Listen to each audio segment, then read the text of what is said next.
Good morning, I'm Abhyuday Shrestha, and these are the headlines for this hour. Prime Minister Oli in Switzerland encourages international investors to invest in Nepal. Industrialists back home state official and political hassles to be discouraging for investments. Heavy snowfall continues in upper hilly and mountainous regions of Nepal. Snowfall and rainfall experienced in many parts of the country decreases temperature. U.S. President Donald Trump recognizes Venezuelan opposition leader Juan Guaido as interim president, calls for Nicolas Maduro's leadership as illegitimate. And Sevilla shocks defending champions Barcelona with a 2-0 win in the first leg of the quarterfinals of the Copa del Rey. Barcelona's 4-year dominance in jeopardy. Prime Minister KP Sharma Oli, who is currently in Davos, Switzerland, to attend the 49th annual meeting of the World Economic Forum, has called international industrial investors, governments and chiefs of top companies to freely invest in Nepal without any doubt. Addressing the session yesterday, Premier Oli stated that Nepal's political environment has improved and that the government has adopted investment-friendly policies. However, as Prime Minister Oli expressed of Nepal having better investing environment back home, national investors have stated there are too many official hassles that one has to go through to run a business. Majority of the businessmen and investors interested in establishing an industry in Nepal have to go through all sorts of hassles in each step. The government has failed to establish a smooth system to facilitate official works. For instance, investors wanting to start a business have to first get their company registered at the company registrar's office. Thereafter, they have to visit the Inland Revenue Office to get a permanent account number. Likewise, to register an industry, they have to visit the Department of Industry, and the official processes are equally complicated. For small-scale industries, the government demands for an initial environment examination report prepared by the Department of Industry itself, which takes at least 2 months to prepare. Likewise, an Environment Impact Assessment (EIA) report prepared by the Ministry of Forest and Environment is required for registering large-scale industries, which at least requires 2 years. On top of the official processes, the government has put a limit of 11 bighas of land for industries.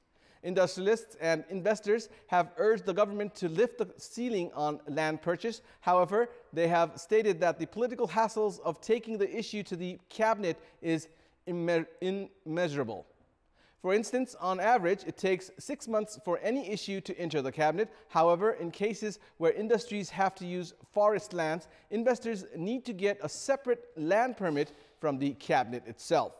Likewise, it takes at least 1 year to hook up the electricity line. For international investment, an additional 1 year is lost for permit processes.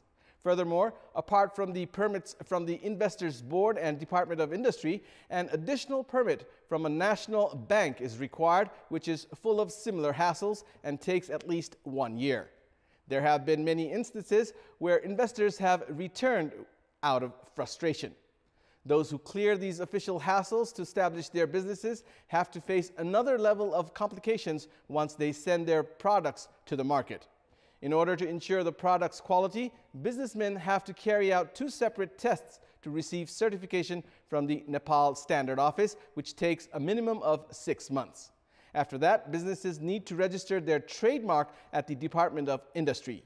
These complications have discouraged domestic production and, as a result, have established a trend of importing goods from the international market instead and selling them for certain profit, as official processes for starting an import business is much easier, and on average, it takes only a week. This has affected national productivity and employment opportunities as well. Let's continue with the national political updates.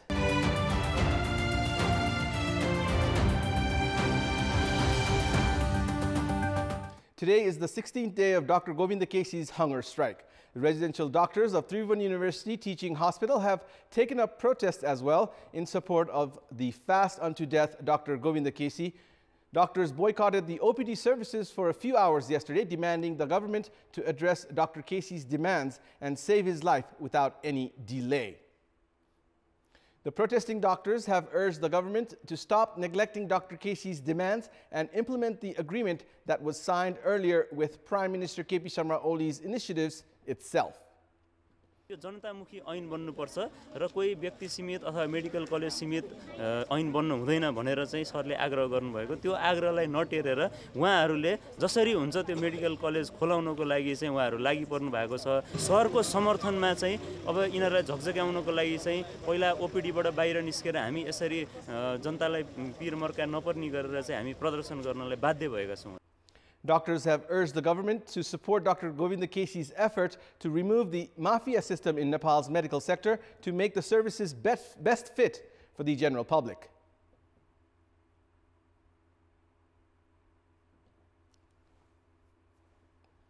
उहाँहरुको चाहिँ कस्तो भने 2/3 पास गरे भनेपछि त्यो कुरा हुन्छ भन्ने कुरो त्यो भएन उहाँको माग चाहिँ जुन अपेक्षा अनुसारको उहाँले चाहिँ जुन तोड्नु भन्छन् त्यो अनुसारको अपेक्षाको उहाँको केही पनि पूरा भएन भनेपछि त्यो आन्दोलनको के महत्त्व भयो पहिलाको आन्दोलन र सहमतिको कुनै पनि महत्त्व भएन भनौं डायबिटिज हुनुहुन्छ मुटुको चाल कुनै पनि बेला रोकिन सक्छ अब रगतमा इलेक्ट्रोलाइट्सको गडबडी छ हैन अब कहिलेकाहीँ चाहिँ अब पोटासियम बढ्ने घट्ने क्रियाटिनिन बढ्ने घट्ने भनेको चाहिँ कहिलेकाहीँ त्यसरी जानिने पनि सक्छ Dr. Casey has alleged the Parliament's Health and Education Committee of approving a medical education bill against the agreement signed with him.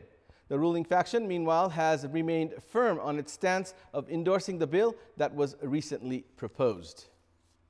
The session of the House of Representatives this week has been full of chaos due to the lack of coordination between the government, the main opposition Nepali Congress, and the Speaker. The meeting of the House of Representatives failed to take place amidst protests from the main opposition Nepali Congress, and uncertainty further looms regarding the session that has been postponed for tomorrow. This has hinted at the issue entering into further complication if all these three sides do not take useful initiatives to solve the disagreements.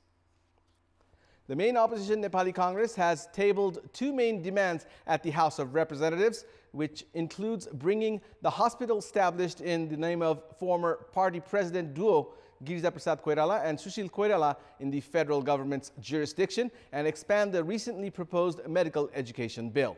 Nepali Congress has clarified that they would not back down from the protests unless their demands are addressed as it is.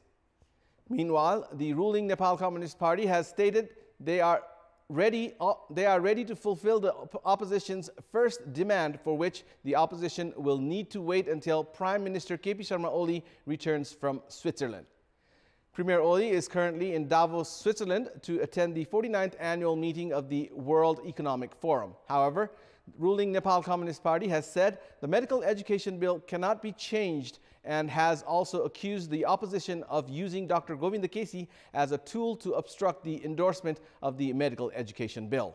Meanwhile, the ruling and the opposition parties have both expressed dissatisfaction over Speaker Krishna Bahadur Maharaj's role in the assembly. While the ruling party has stated the Speaker has failed to lead the sessions to endorse the bill, the opposition has alleged that the Speaker has failed to fulfill the responsibilities demanded by his role. Speaker Mahara, meanwhile, is not in favor of conducting the session by neglecting the opposition's demands. Mahara has stated the opposition needs to accept the bill as it is put forth by the government. Welcome back. Rainfall seen since Tuesday night has decreased the temperatures across the nation, with heavy snowfall still continuing in the upper hilly and mountainous regions of Nepal. Nepal experienced rainfall as a result of the low pressure and westerly winds. Based on the data shared by the Department of Meteorology, Kaski's Lumle experienced the heaviest rainfall of 16 millimeters. Likewise, the temperatures at Mustang's Jomsong have dropped to -1, while temperatures at Jumla dropped to 0 degrees Celsius. Jiri, Lumle, Okhaldunga, and Dadeldhura experienced temperatures below 6 degrees. According to the Weather Forecast Division, the weather will be normal by this afternoon. However, there will be slight rainfall at a few places. Far western Karnali and hilly and mountainous regions of Province 1 experienced heavy snowfall, while Dolkha and Kavre saw sporadic snowfall. Likewise, a huge number of visitors were seen flocking to popular destinations like Pulchoki and Chandragiri in the outskirts of the Kathmandu Valley to play with snow.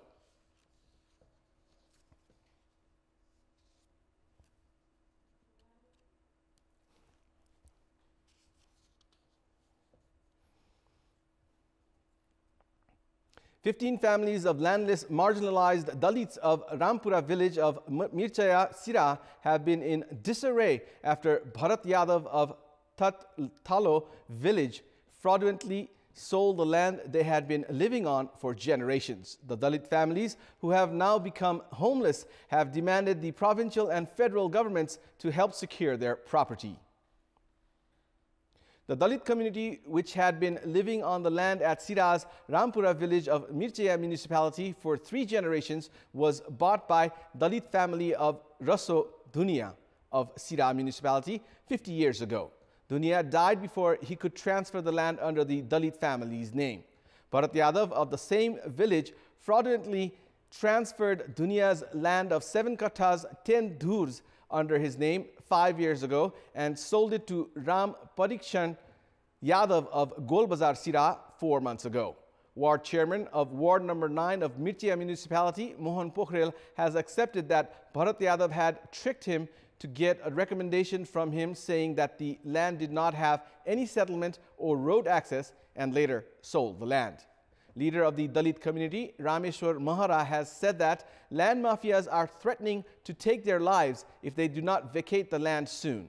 In order to secure their land, the Dalit family have appealed at the local legal committee, district administration, district court, and commission for the investigation of abuse of authority office of province 2 in Bardibas.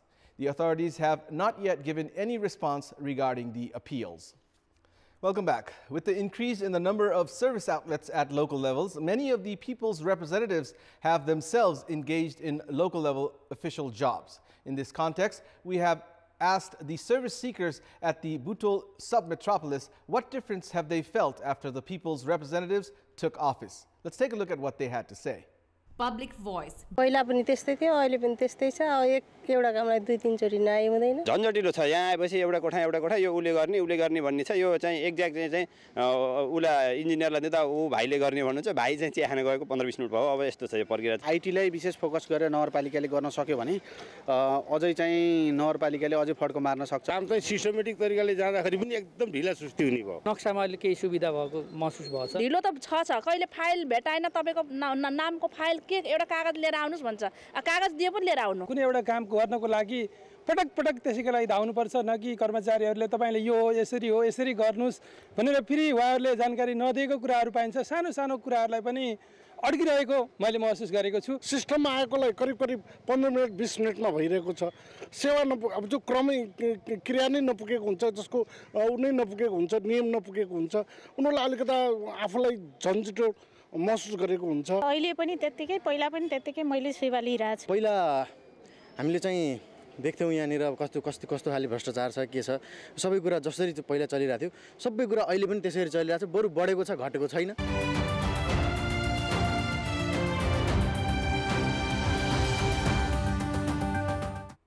It's now time for our segment Public Pulse, where you text us with your opinion. Public Pulse.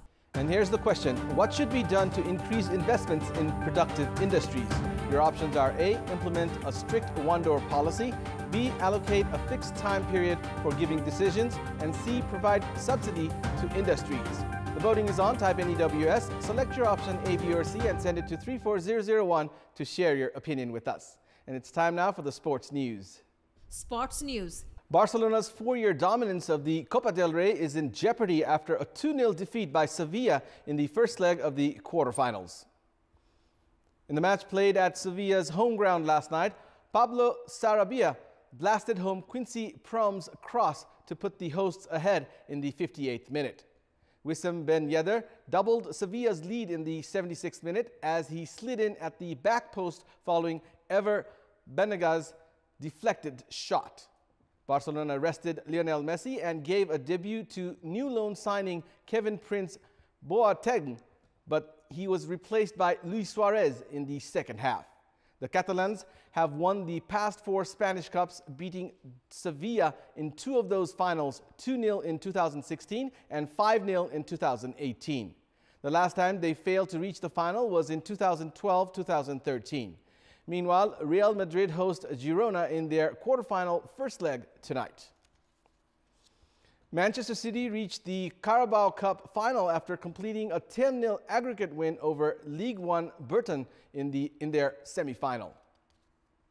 The tie was already over after City's remarkable 9-0 first leg win, but Pep Guardiola still named several first-team stars in a weakened lineup. In the match played at Burton's home ground last night, Sergio Aguero scored the only goal of the night from Riyad Mahrez's pass in the 26th minute. Burton did have chances with Will Miller's shot cleared off the line. EFL Cup holders City will face either Chelsea or Tottenham in the Wembley final on Sunday, 24th of February. Tottenham Hotspur lead 1-0 going into tonight's semi-final second leg against Chelsea at Stamford Bridge. Paris Saint-Germain PSG reached the pre-quarterfinals of French Cup, defeating Strasbourg 2-0. But PSG manager Thomas Tuchel says Neymar is worried after he injured his ankle just 3 weeks before PSG faced Manchester United in the Champions League. Neymar left the field in tears after rolling his ankle in the 60th minute. PSG traveled to Old Trafford for the first leg of their Champions League last 16 tie on 12th of February.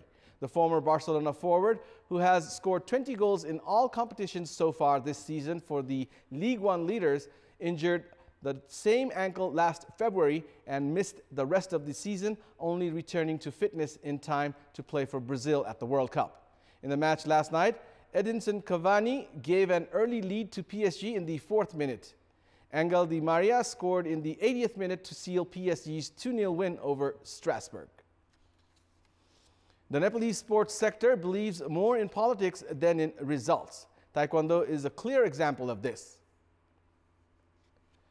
There are 2 Taekwondo associations in Nepal. The first one is the internationally recognized Nepal Taekwondo Association, and the other one is the Nepal Taekwondo Union, which is registered at the National Sports Council.